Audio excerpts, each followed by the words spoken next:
누가복음 2장 8절에서 14절 말씀을 통해서 큰 기쁨의 좋은 소식이라는 제목으로 하나님 말씀 함께 나누겠습니다.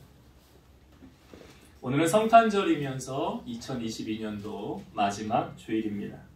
첫 번째 주일 예배, 신년 예배를 드리는 게 정말 얼마 지나지 않은 것 같은데 어느덧 2022년도 마지막 주일 예배를 우리가 드리고 있습니다. 한 해 동안 희로애락이 여러분들의 삶 가운데 있었을 텐데요. 여러분들 삶 가운데 나를 가장 기쁘게 한 사건은 어떤 사건이었습니까? 취업을 못했던 분들이 취업을 한 것, 또 결혼해서 아이를 못 낳았었는데 출산을 한 것, 또 결혼을 못했었는데 결혼을 했던 것, 대학을 진학을 한 것, 사업이 번창하게 된 것, 작게는 내 재산이 좀 증식이 된 거, 땅을 샀거나 집을 샀거나 차를 샀거나, 또 나라적으로 이번에 월드컵 할 때 여러분 16강 올라갔을 때 여러분 마음 어땠습니까? 별로 관심이 없는 분들도 있었겠지만 다들 기뻐하고 아마 그랬던 것 같아요. 여러 가지 많은 기쁜 일들, 슬픈 일들이 있었는데, 그렇다고 한다면 이 땅에 오신 예수 그리스도, 그분이 이 땅에 오신 사건은 우리에게 어떤 사건일까요? 오늘 우리가 읽은 본문의 말씀에 보면 예수님이 오신 사건을 큰 기쁨의 좋은 소식이다 라고 말해주고 있습니다. 왜 큰 기쁨의 좋은 소식일까요? 예수님께서 이 땅에 오신 사건이 왜 우리에게 그렇게 큰 기쁨의 좋은 소식이냐? 바로 구세주가 나셨기 때문이죠. 여러분, 예수라는 이름의 뜻이 무엇이죠? 이제 이 정도는 다 아시죠? 자기 백성을 그들의 죄에서 구원할 자. 그러니까 죄가 임한 이 땅에 우리의 죄를 사해주기 위해서 이 땅에 오신 분. 인간과 하나님 사이에 막혀져 있는 담을 허시고 인간과 하나님을 화목하게 하기 위해서 이 땅에 오신 분. 에베소서 2장 14절, 그는 우리의 화평이신지라 둘로 하나를 만드사 원수된 것 곧 중간에 막힌 담을 자기 육체로 허시고. 인간과 하나님 사이에 담으로 막혀 있었는데 그걸 누가 하셨대요? 예수님이 하셨대요. 에베소서 2장 16절, 또 십자가로 이 둘을 한 몸으로 하나님과 화목하게 하려 하심이라 원수된 것을 십자가로 소멸하시고. 우리와 하나님 사이에 막혀있는 담을 십자가로 한 몸 되게, 하나님과 화목되게 하시고, 또 원수된 것을 십자가로 소멸하셨더라. 여기서 원수된 것의 의미는 무엇입니까? 죄를 말하고 있는 거죠. 그 어느 누구도 우리를 이 죄에서 구원할 자는 누구밖에 없어요? 예수님밖에 없어요. 세상의 사람들은 크리스마스의 진정한 의미를 잘 모르면서 케이크를 자르고 선물을 주고 샴페인을 터뜨리고 파티를 이렇게 열면서 즐거워합니다. 그러나 크리스찬은 왜 성탄절이 우리에게 큰 기쁨의 날인지 그 의미를 알고 기뻐하고 즐거워해야 하며 이 땅에 오신 예수님께 우리의 마음을 드리고 예물을 드리고 영광을 올려드리는 날이 바로 성탄절이라는 것이죠. 예수님께서 이 땅에 오시는 그 과정을 우리가 저번 주에도 살펴보았죠. 마태복음과 누가복음에서 예수님이 이 땅에 오시는 배경, 그 과정을 우리에게 보여주고 있는데, 마태복음에는 동방의 박사들이 그 큰 별을 보고 쫓아와서 누구를 찾아갑니까? 왕으로 나셨다라고 그러니까 화려한 왕궁에 있는 헤롯 왕을 찾아갔죠. 여기 유대인의 왕으로 나신 이가 어디 있습니까? 헤롯 왕에게 묻죠. 그랬더니 글쎄 잘 모르겠다고 그러죠. 잘 모르겠다고. 그러니까 여기가 아닌가 보다 하고 이제 그 동방의 박사들이 별을 보고 쫓아가는데 그 예수님이 머문 그곳 위에 별이 인도하다가 그곳 위에 머무르죠. 그리고 그 안에 들어가서 아기 예수님께 황금과 유향과 모략을 주님 앞에 드리고 이제 엎드려 경배하죠. 황금이라는 것은 왕을 상징하는 겁니다. 황금은, 그리고 유향은 제사장을 상징하는 거예요. 소나무 송진처럼 유향나무에서 나는 수액이 굳은 것인데 이 황금보다 귀했다고 합니다. 유향이 1년의 수확량이 극소수라 사막의 진주라는 별명을 가지고 있어요. 그래서 이건 제사장을 의미하는 것이고, 이 모략은 모략은 예수 그리스도께서 십자가에서 죽으심과 부활을 의미하는 건데요. 이건 감람나무과의 모략나무 또는 모략나무 속 식물의 진을 말린 것이래요.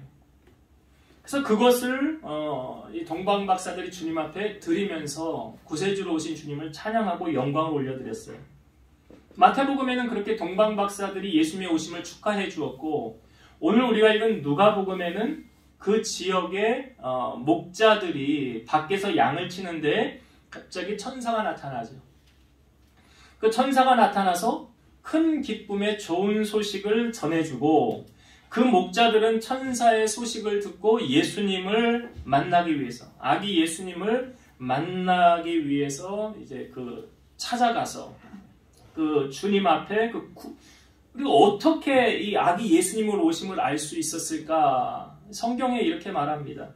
그 아기가 강보에 쌓여서 구유에 누워 있을 텐데 그 구유에 누워 있는 그 아이가 바로 구세주다. 그리스도 주시다.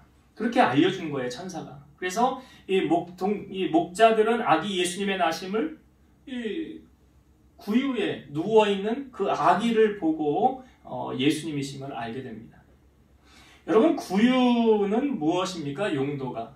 동물들이 그 먹이를 먹을 때, 쉽게 말하면 동물들 밥그릇이죠.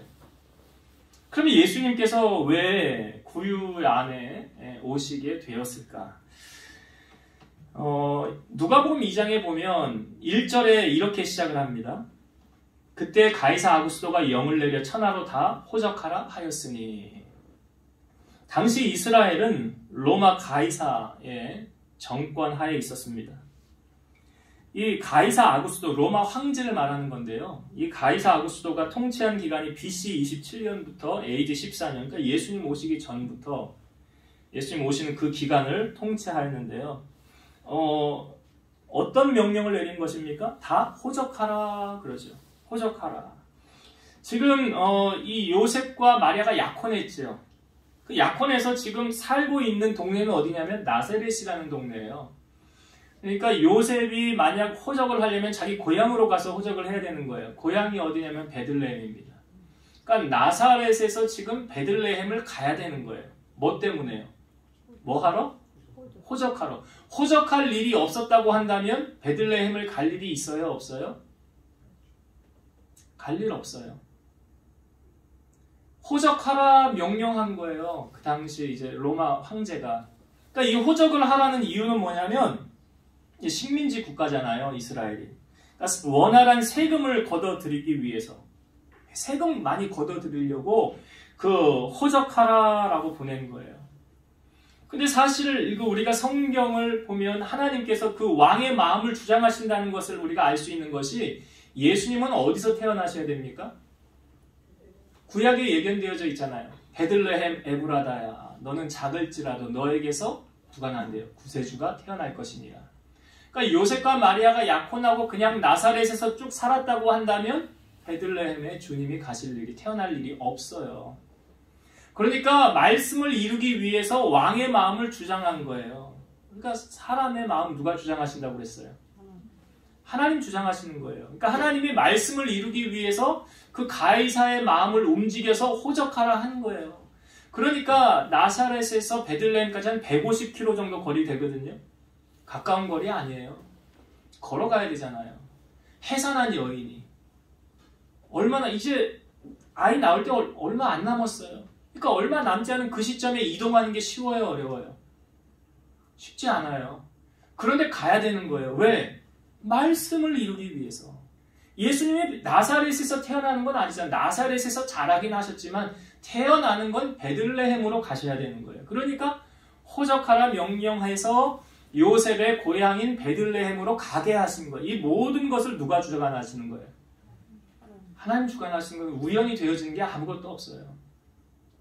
하나님이 주관하셔서 이제 아이 낳을 시점이 다 된 그 마리아가 요셉과 함께 베들레헴으로 내려가게 되는 거예요.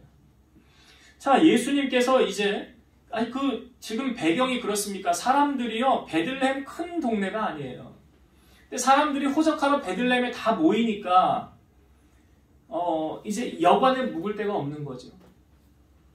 방이 없는 거예요. 사람들이 많이 와서. 그러니까 하는 수 없이 이제 아이는 나올 때가 됐고 여관에 못 가니까 어디 가서 예수님을 낳게 됩니까? 마구간에서 예수님을 낳게 되는 거예요.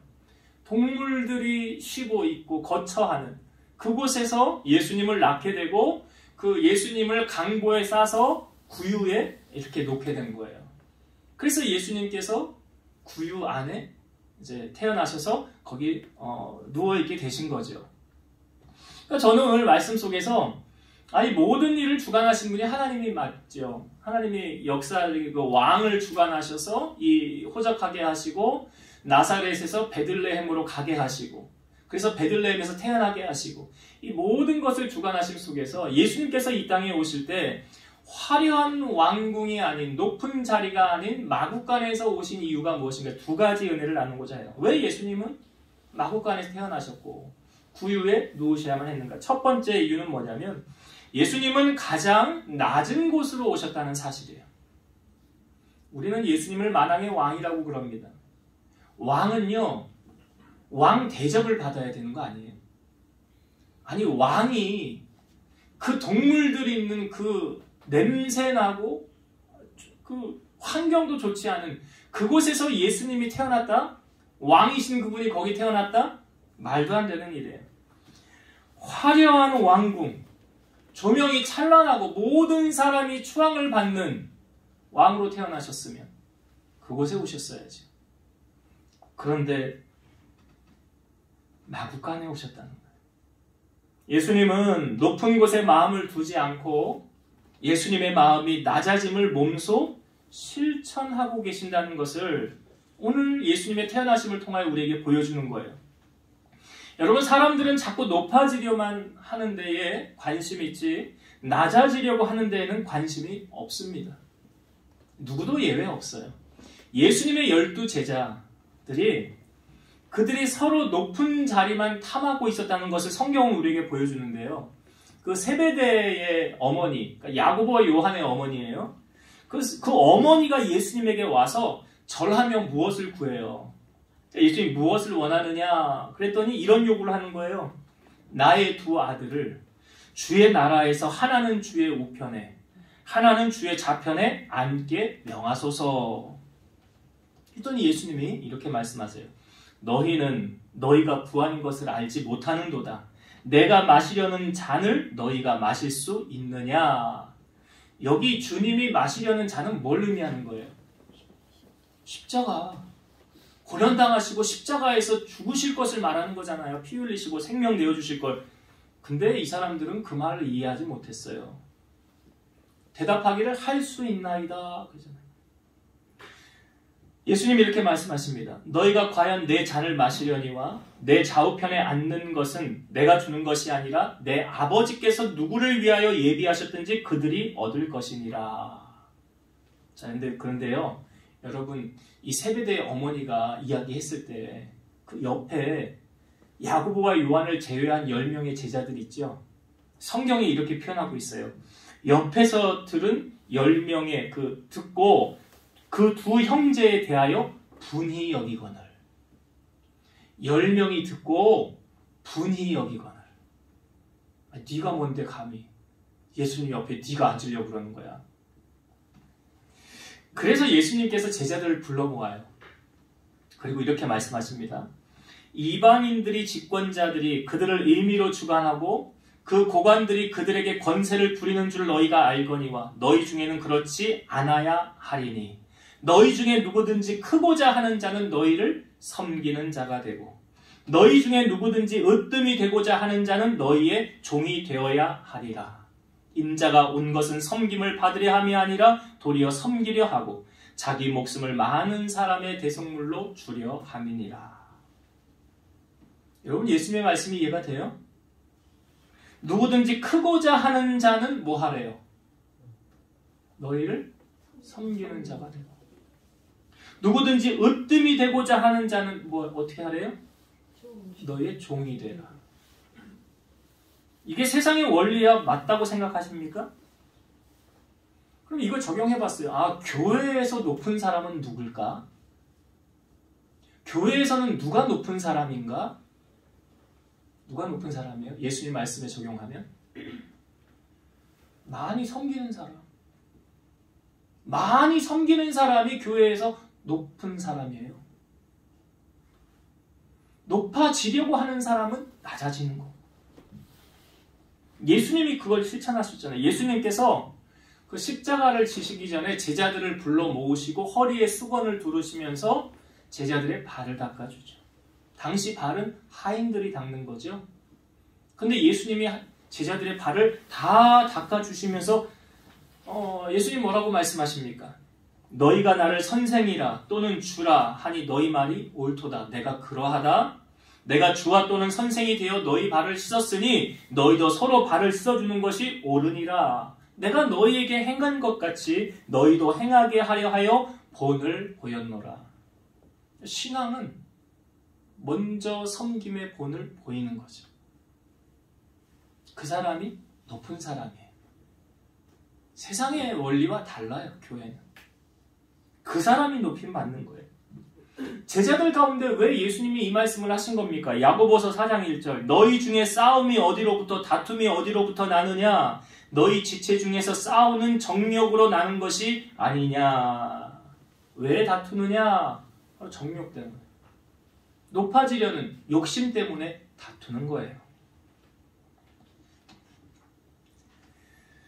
예수님은 그 제자들 중에 누가 크냐 이 사건도 있었지만 물었어요. 서로 변론할 때 서로 자기들이 높아지려고 할 때 예수님께서 어린아이 하나를 데려다가 세우십니다. 그리고 예수님이 이렇게 말씀하셨어요. 천국에서 큰 자는 어린아이와 같이 자기를 낮추는 사람이니라.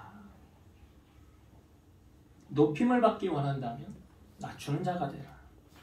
그리고 예수님이 이런 말씀도 하셨죠. 누구에게나 혼인잔치에 청함을 받았을 때 높은 자리에 앉지 말아라. 그렇지 않으면 너보다 높은 사람이 청함을 받은 경우에 너와 그를 청한 자가 와서 너더러 이 자리에서 자리를 내주라. 높은 자리 내줘라. 그럼 그때 네가 부끄러워 끝자리로 가게 되리니 청함을 받았을 때 차라리 가서 끝자리에 앉으라. 그러면 너를 청한 자가 와서 너더러 벗이어 올라 앉으라 하리니 그때야 함께 앉은 모든 사람 앞에서 영광이 있으리라. 무슨 말인지 아시겠죠? 잔치 자리나 뭐 어디 자리 가면 말석에 가서 앉으라는 거예요. 말석에. 그러면 주인이 와서 당신 왜 여기 앉아 있냐고. 일로 오라고. 좋은 자리 당신 여기 앉으라고. 그 말씀을 주님이 해주시고 그 다음에 하신 말씀이 이거예요. 무릇 자기를 높이는 자는 낮아지고 자기를 낮추는 자는 높아지리라. 따라합시다. 자기를 높이는 자는 낮아지고 자기를 낮추는 자는 높아지리라. 제가 설교 준비하면서 이 생각을 했어요. 여러분들도 한번 속으로 이렇게 생각하세요. 내가 뭔데? 내가 뭔데? 내가 뭔데? 라는 생각을 가지고 있으면 시험 들 일이 없다고요. 내가 뭔데? 나 알아주지 않는다고 삐지고 섭섭해하고 나 높은 자리에 안 앉아준다고 나 기억해주지 않는다고 내가 뭔데? 난 아무것도 아닌데. 그럼 시험 들 일이 없어요. 예수님의 제자들 가운데도 아유 내가 뭔데? 내가 어떻게 예수님 옆에 있을 수 있어? 날 구원해 주신 것만 해도 감사한데. 그런 의식을 갖고 있다고 한다면 건강한 신앙생활을 할 수 있고 어떤 경우에도 시험 들거나 넘어지지 않습니다. 나 알아주지 않는다고. 야고보서 4장 10절 주 앞에서 낮추라 그리하면 주께서 너희를 높이시리라. 성경은 어디든지 높아지길 원하느냐? 그럼 너 낮아져라 그래요. 베드로전서 5장 6절 그러므로 하나님의 능하신 손 아래에서 겸손하라 때가 되면 너희를 높이시리라. 그러니까 높이고 낮추는 건 누가 하는 거예요? 내가 하는 거예요? 아니에요. 주님이 하시는 거예요. 주님이 하시는 거라고요. 여러분 이 땅에 오신 예수 그리스도는 낮아짐을 몸소 실천하신 분이십니다. 오늘 우리가 본받아야 될 분이 누굽니까? 예수님이잖아요. 그러니까 예수님의 마음이 지금 어디 향하고 있는가 잘 보세요. 왕으로 오신 그분이 화려한 왕관을 쓰고 화려한 궁에서 오신 것이 아니라 동물들이 기거하는 냄새나고 그 추악한 그곳에 마구간에서 주님이 오셨다는 사실은 우리에게 섬김의 삶을 통해서 주님께로부터 높임을 받는. 그러니까 예수님도 가장 낮아지셨지만 결국 십자가에서 모든 것을 이루신 후에 모든 입으로 예수 그리스도를 주라 시인하여 하나님 아버지께 영광을 올리게 하셨느니라. 가장 높아지셨잖아요. 주님이 가장 낮아지셨지만 가장 높아지신 것을 실천하신 분이 예수님이에요. 그렇기 때문에 여러분 오늘 주님이 구유에 오셨다는 사실을 우리에게 주는 메시지, 나도 주님처럼 낮아져야 되겠다. 내가 뭔데? 나 알아주지 않아도 주님이 기억해 주시면 되지. 그런 마음을 가지고 예수님을 닮아가고 십자가 지고 주님 따라가는 여러분 되시기를 주의 이름으로 축원드립니다. 두 번째, 예수님께서 구유에 오신 메시지는, 여러분 구유의 용도가 무엇입니까? 구유는 뭐 할 때 쓰는 거죠? 먹이. 그러니까 먹이를 놓는 곳이에요. 그 먹이를 놓는 그곳에 예수님이 지금 누워 계시는 거잖아요. 그러니까 예수님은 우리의 먹이로 오셨다. 이게 이해가 되세요? 예수님이 우리의 먹이로 오셨다. 자, 제가 이제 풀어서 설명을 드릴게요. 요한복음 1장 1절 보면 태초에 말씀이 계시니라. 이 말씀이 하나님과 함께 계셨으니 이 말씀은 곧 하나님이시니라. 태초에 말씀이 있었는데 말씀이 하나님과 함께 있었대요. 이 말씀이 곧 하나님이신데 이 말씀이 무엇인가? 자, 요한복음 1장 14절. 말씀이 육신이 되어 우리 가운데 거하심에 우리가 그의 영광을 보니 아버지의 독생자의 영광이요 은혜와 진리가 충만하더라. 말씀이 육신이 되어 우리 가운데 거하신 분 누구세요? 예수님이에요. 예수님이시라고요. 예수님은 네 꼴로 말씀이다라는 거죠. 여러분, 예수님께서 십자가를 지시기 전날 마지막으로 하신 일 두 가지가 뭐냐면 세족식과 성찬식이에요. 제가 조금 전에 제자들의 발을 주와 선생이 되어 내가 발을 씻어주었으니 너희도 이렇게 하는 것이 옳으니라 그랬죠. 그 다음에 성찬식을 하셨어요. 자, 성찬식을 하셨을 때 마태복음 26장 26, 28절. 그들이 먹을 때에 예수께서 떡을 가지사 축복하시고 떼어 제자들에게 주시며 이르시되 받아서 먹으라. 이것은 내 몸이니라 하시고 또 잔을 가지사 감사기도 하시고 그들에게 주시며 이르시되 너희가 다 이것을 마시라. 이것은 죄사함을 얻게 하려고 많은 사람을 위하여 흘리는 바 나의 피 곧 언약의 피니라. 그러니까 예수님께서 친히 지금 자기 자신을 먹이로 내어주고 계시잖아요. 나의 살과 나의 피를 먹고 나를 기념하라.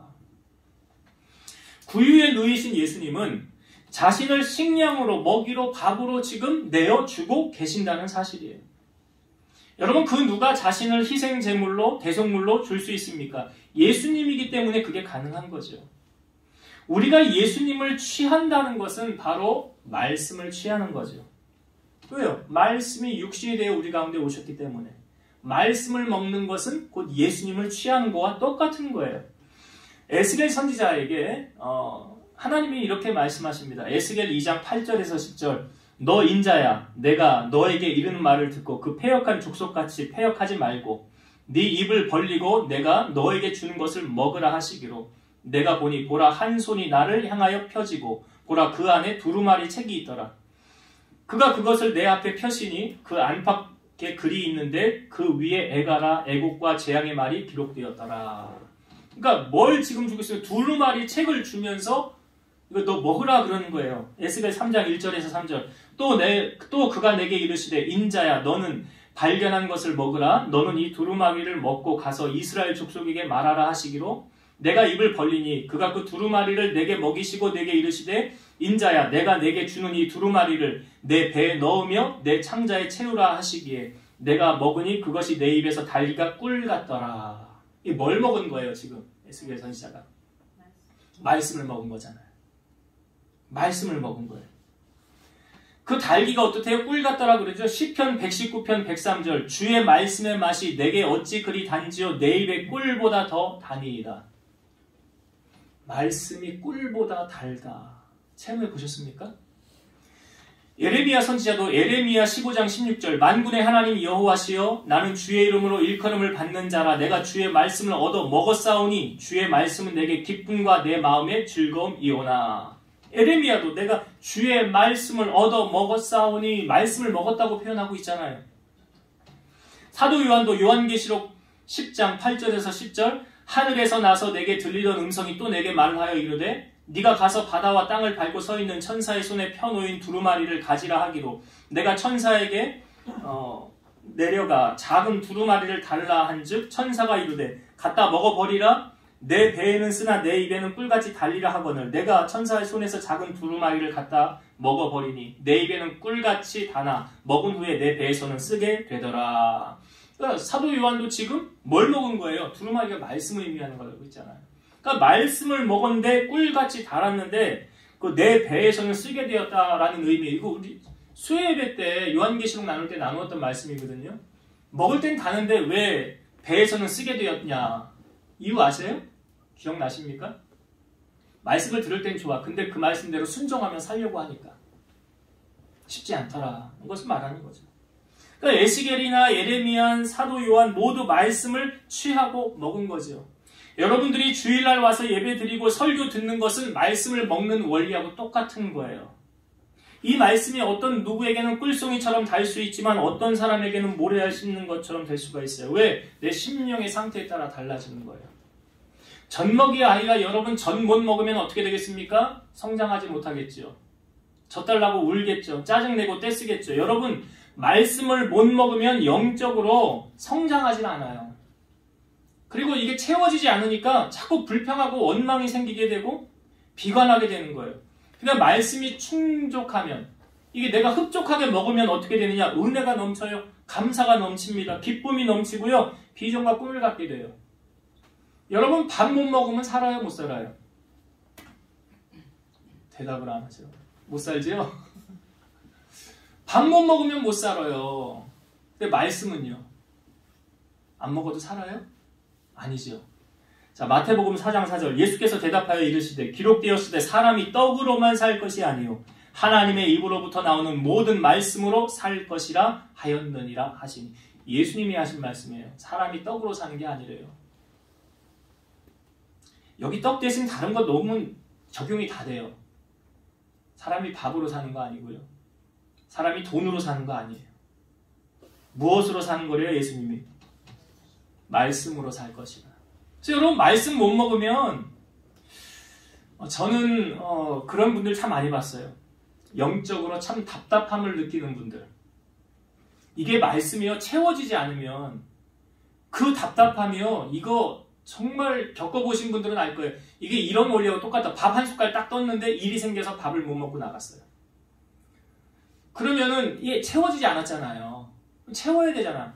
그러니까 애가 젖먹이를 먹는 아이가 그 우유를 타서 그 조금 먹고 이제 뺏어 버려봐요. 그러면 애가 어떻게 되겠어요? 막 짜증내겠죠? 막 울면서 그거 달라고. 말씀을 듣는 원리가 이와 비슷합니다, 여러분. 내가 흡족하게 말씀을 받아서 내 영 안에 가득 채우면 은혜가 넘쳐요. 기쁨이요. 근데 이거 채워지지 않으면 어떻게 될까요? 답답한 거예요. 근데 이게 제가 참 설교를 준비하면서 이 성도들이 자기 교회에서 밥을 제대로 잘 먹고 다녀야 되는데 밥이라는 게 뭔지 아시겠죠?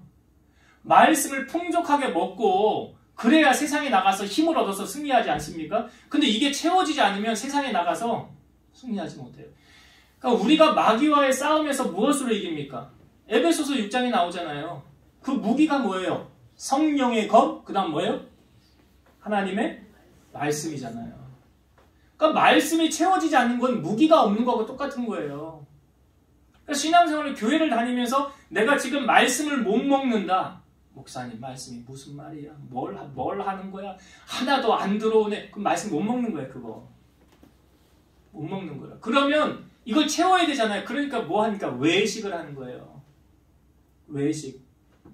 다른 목사님 설교를 찾아서 듣고 또 나 이거 이래도 안 채워졌어. 그럼 또 다른 누구 찾아서 또 듣고 이래서 채우는 거예요. 얼마나 불쌍해요.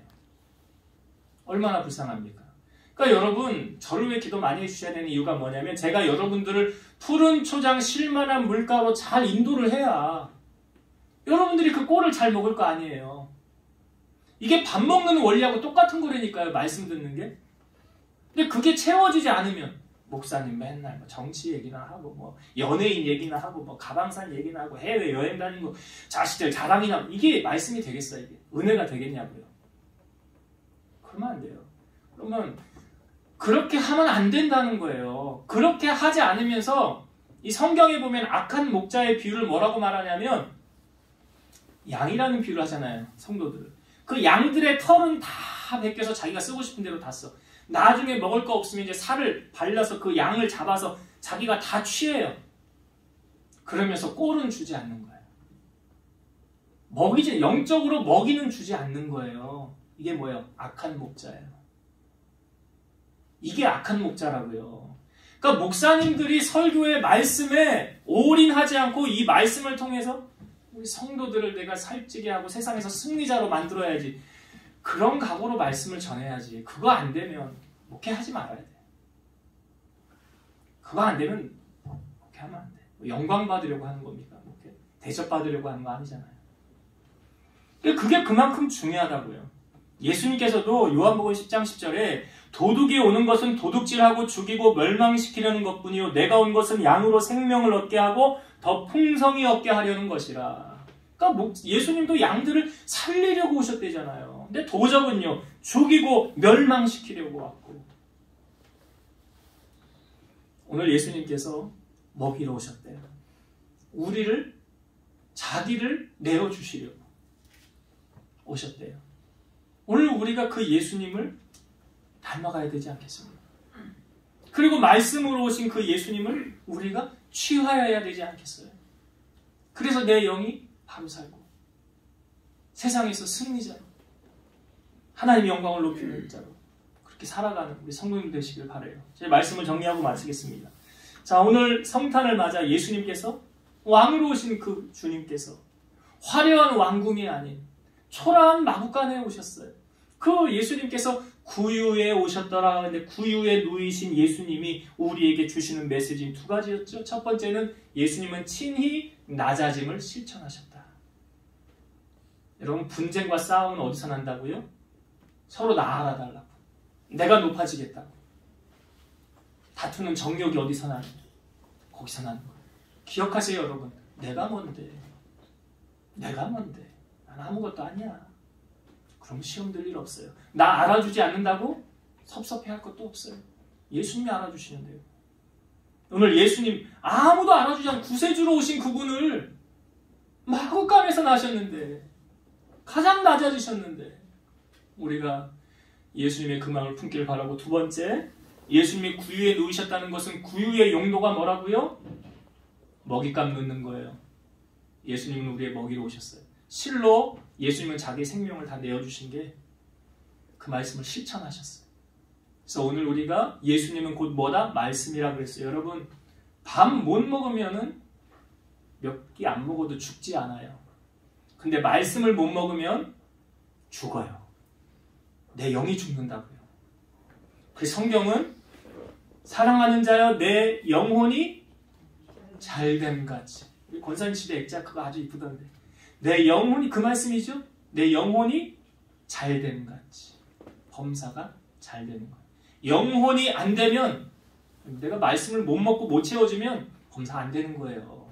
뭐가 중요해요? 예수님 말씀하셨죠? 사람이 떡으로 사는 것이 아니라 하나님 말씀으로 사는 것이다. 이 말씀 여러분 가슴에 잘 새기셔서 오늘 성탄의 기쁨의 그 은혜 마음에 새기셔서 예수님을 닮아가며 예수님처럼 살아가는 여러분 되시기를 주의 이름으로 축원드립니다. 기도하시겠습니다. 살아계셔서 역사하시는 주님 감사합니다. 인류의 죄를 구원하기 위해 이 땅에 오신 주님께서 가장 낮고 추한 마구간에 오셨습니다. 그것은 예수님의 마음이 그렇게 낮아지셨고 그 낮아짐을 몸소 실천하신 분이셨습니다. 우리의 마음이 높아지려고 하지 않게 하시고 그 원인이 또한 분쟁으로 연결되지 않게 하시고 아무도 나를 알아주지 않는다 할지라도 주님이 아시오니 주님으로 인하여 위로함 받고 또 주님이 주시는 그 말씀을 취해서 세상을 승리하며 살아가는 우리 성도들 되게 하옵소서. 예수님 이름으로 기도드리옵나이다. 아멘.